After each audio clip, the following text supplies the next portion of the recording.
I love the idea of reimagining anything because I think we take the world for granted. Today, reimagining the American dream, I'm really asking myself, should we even have a concrete dream, or should the dream evolve every day?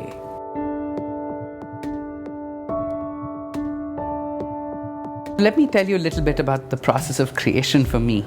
It's about listening to the painting at some point, but it's also about guiding the painting because you're executing it, but at some point the artwork starts speaking. And I'm a bit of a misfit both in the art world, in the academic world, in the tech world, but the secret is to be constantly a misfit everywhere, because then you are more authentic to yourself. There are two reasons why I find technology captivating. One is it's becoming more and more omnipresent in everything we do.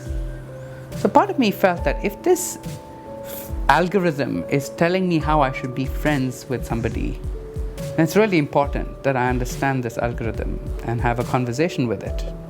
So I started researching noise cancellation because I found that a lot of what I see has to do with people deciding what's relevant to me.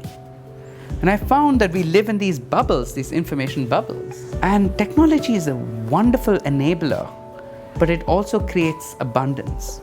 It creates abundance of friends, abundance of information, abundance of everything. It's a very quick scaling mechanism, but not everything lends itself to scaling. So I wanted to make sure that I interfere with the forces that are defining the way I see the world, especially when we're at a time when we can. All I need is a computer. All I need is to pull an API, just understand what it's parsing, and have conversations with it, reinterpret it. I've always lived my life unpredictably, as in I've looked at I'm the biggest opportunist you'd ever meet, right?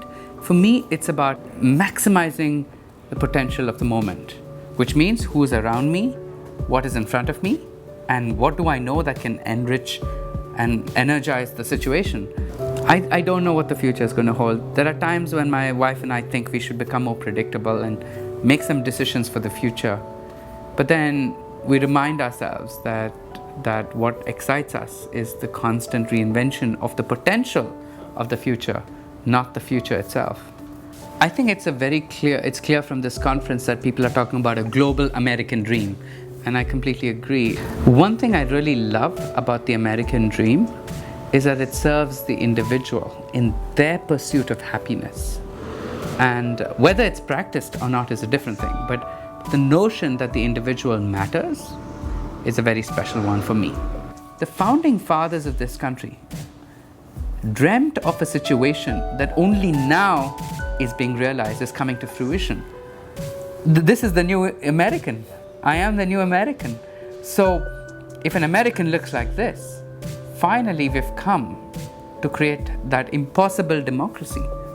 And what is the dream of this American, of Americans who look differently? And I think that is a very important question for us to ask. I think we're now living the American dream, and we have to come to terms with it.